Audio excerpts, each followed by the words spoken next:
Après la situation orageuse du 27 avril, l'instabilité poursuivait son travail à travers les différentes régions françaises. Plusieurs vagues ont notamment été observées durant la première décade du mois de mai. La première de ces vagues qui allait m'intéresser et concerner ma zone allait être celle du 18 mai. J'allais pour la première fois de l'année être concerné par un risque d'orage fort sur ma zone. Avec un tel potentiel, il fallait que je m'organise pour aller rapidement sur le terrain. Je m'étais donc planifié un itinéraire allant sur Viers en premier lieu.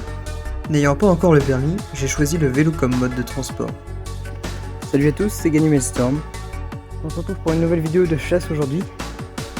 Excusez-moi, je suis un peu essoufflé. Donc du coup, bah oui, je suis venu en vélo. Voilà. Je suis venu en vélo aujourd'hui parce que c'est plus rapide. Puis en même temps, j'ai une destination un peu plus lointaine. Je vais vers l'est aujourd'hui de Chemillé, donc vers Viers et tout. Et il y a des belles cellules qui commencent à se développer par là-bas. Donc on va voir comment ça va se dérouler. On est le 18 mai aujourd'hui et on est en pleine nature. Maintenant, j'ai quitté Chemillé, je suis dans la commune de Cossé d'Anjou et je me dirige du coup vers la salle de Viers, puis peut-être Viers si j'ai le temps. Il est à noter qu'au niveau de la salle de Viers, j'ai bifurqué pour finalement me diriger vers Valenjou, car cela paraissait une meilleure option pour rattraper les cellules.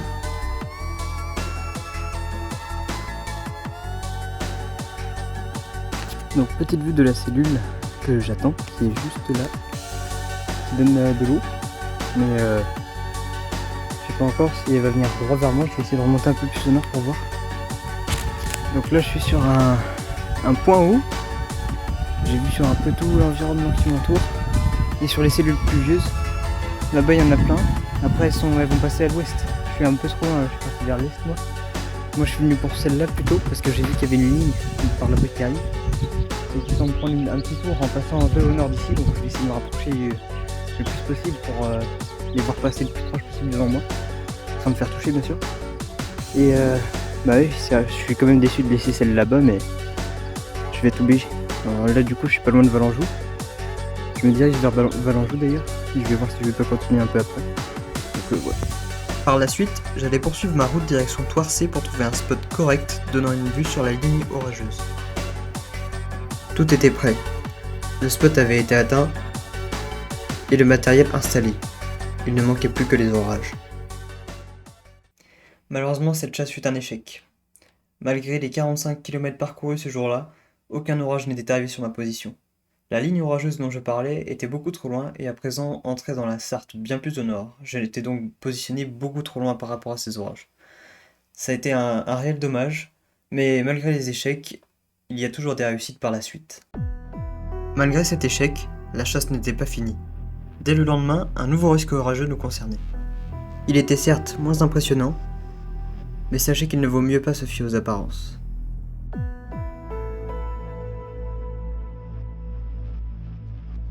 Alors que les prévisions avaient été réalisées, le risque orageux semblait évident sur ma zone.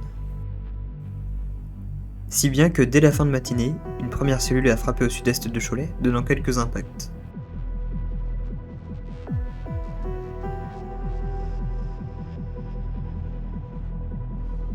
Ce n'est pourtant qu'à 17h30 que je vais pouvoir observer la structure de la première cellule qui frôle Cholet par le sud. Malgré la distance qui me sépare de l'orage, l'observation de la cellule va s'avérer intéressante, car sa structure est visible de loin. Ce sont des mammatus qui vont apparaître en premier lieu sous l'enclume de la cellule. Les mammatus, ce sont des nuages en forme de poche arrondie qui se forment à la suite d'une dérive d'un nuage instable au-dessus d'une couche sèche. Les particules d'eau du nuage s'évaporent en descendant, ce qui les refroidit. Et, avec le contraste de l'air chaud et humide qui monte, et l'air froid qui descend, une alternance des mouvements convectifs va se créer, ce qui explique la descente des poches arrondies qui sont présentées sous les nuages. Une vision en accéléré permet de mieux constater les mouvements au sein des nuages.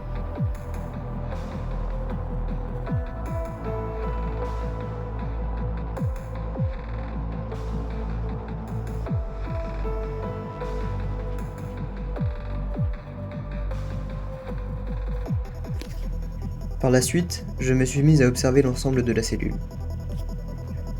Avec les mammatus,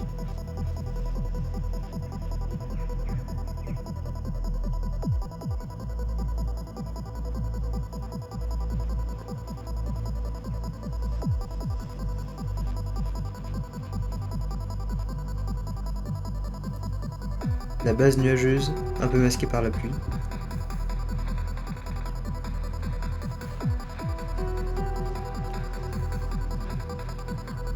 et l'enclume, plus grande qu'elle ne le paraissait.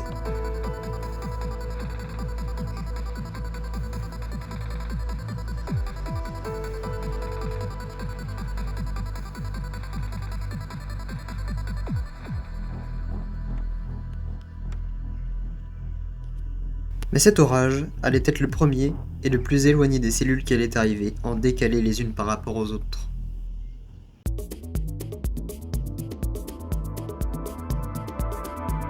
À partir de 19h, le rythme s'est saccadé, donnant naissance à de nombreuses cellules orageuses. La cellule qui allait m'intéresser allait me surprendre par son évolution rapide et soudaine. Les premiers impacts sont arrivés seulement quelques minutes après la formation du nuage, ce qui en fait une évolution extrêmement rapide.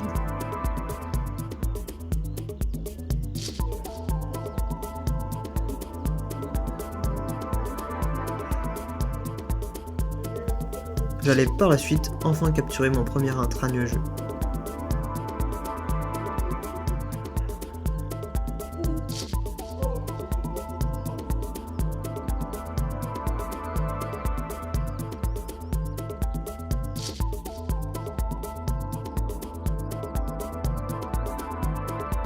L'orage allait par la suite faiblir et mourir, n'ayant donné que 2 impacts. Mais ce n'était pour autant pas fini, car un autre orage d'une envergure beaucoup plus importante allait prendre sa suite.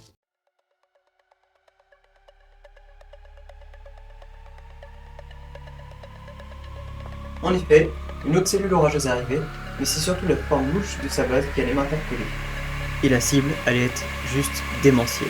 Là, je suis potentiellement face à une amorce supercellulaire qui s'avance sur nous.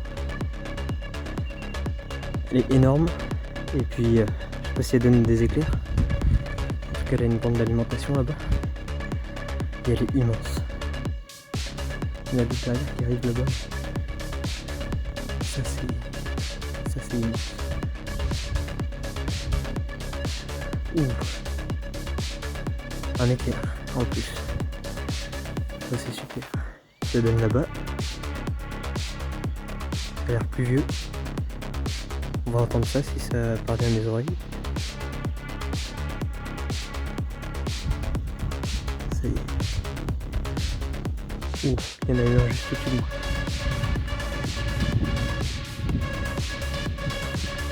Ça y est.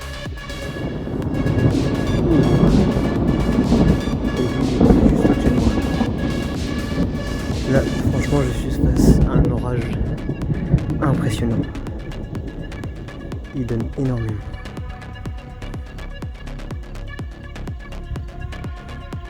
Ça fait longtemps que j'en ai pas eu d'aussi proche comme ça.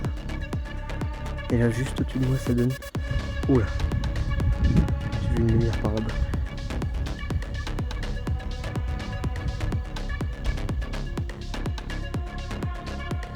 Ça donne au-dessus de moi et ça donne là-bas aussi.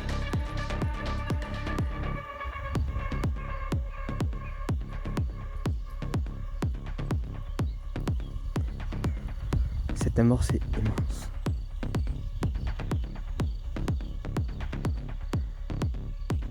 Il pourrait y avoir d'autres éclairs. J'étais en effet face à un orage supercellulaire. Malgré le fait que l'orage se soit formé en air sec, le rideau de précipitation augmentait à vue d'œil, et la vitesse de l'orage était extrêmement rapide. Là je suis face à l'orage, il commence à me pleuvoir dessus, je vais pas rester très longtemps mais il est énorme. Il est solide. Ça c'est l'amorce supercellulaire qui est là. J'essaie d'avancer en même temps un peu parce que si je me prends le déluge, ça va être un gros déluge.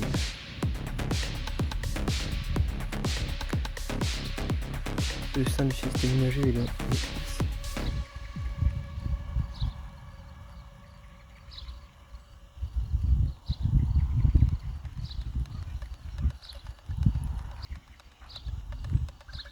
Il pourrait y avoir une amorce de rotation par ici. Je vois que les nuages ils font un grand cercle par là.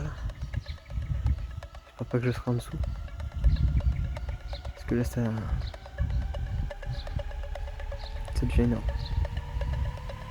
Tout à l'heure l'impact était positif sur le côté. Ce qui pourrait donner possible de naissance à un tuba.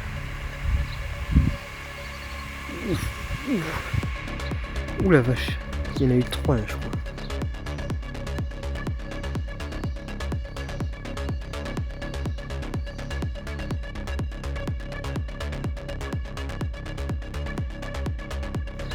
Ouh la vache, il y en a eu 3 là je crois. 3 impacts. Sur le bruit, pas mal aux oreilles.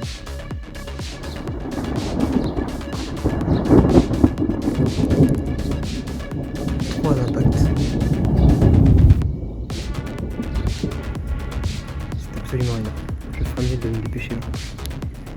Je me mets en danger, close. Voilà. Je vais essayer de me dépêcher. Parce que je vois que ça prend vite, très très vite. Là, l'orage est en train de tourner sur lui-même. Il y a une zone de rotation ici, juste là. Je suis ensuite retourné chez moi pour me préparer à suivre l'orage. Pendant ce temps-là, il continuait à émettre des gros ronronnements.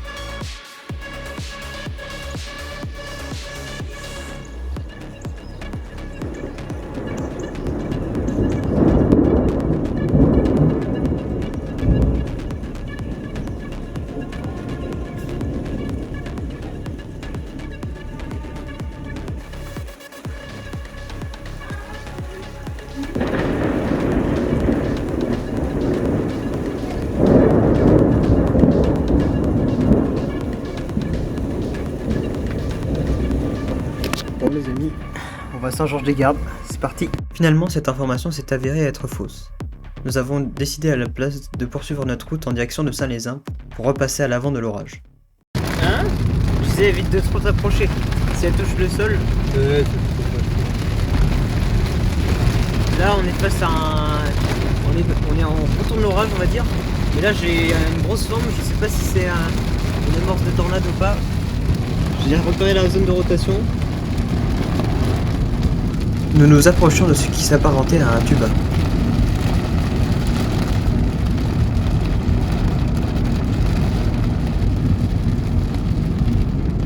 Faut éviter de s'approcher de ce truc là.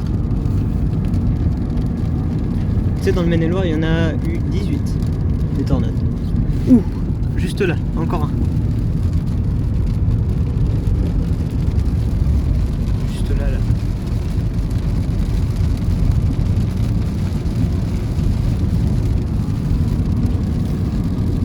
La zone de rotation semblait descendre à seulement une dizaine de mètres du sol.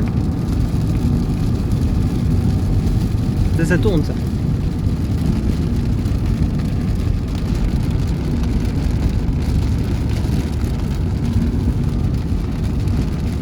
Juste là, c'est à quelques mètres du sol. Ouh.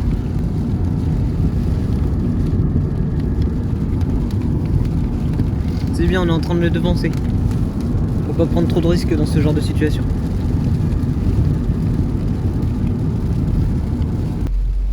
Peut-être qu'on devrait continuer direction Neuvy. Je pense. On continue Neuvy, t'es sûr? Ouais, parce que vu la situation là.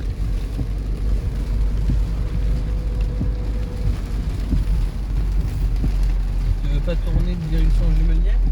Tu penses que ce serait une bonne idée? Non, j'en sais rien. Ouais, mais le problème c'est qu'on prendra des risques en tournant vers la Jumelière. Parce que l'orage c'est toute une ligne. Je pense qu'on devrait continuer direction Neuvy.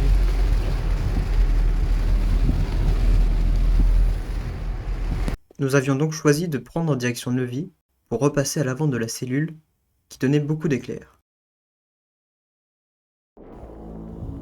Une fois arrivé sur place, à Neuvy-en-Mauges, la cellule semblait arriver en fin de vie. Elle ne donnait plus beaucoup d'éclairs et sa structure semblait peu à peu disparaître, laissant petit à petit place aux rayons de soleil. La chasse semblait donc toucher à sa fin.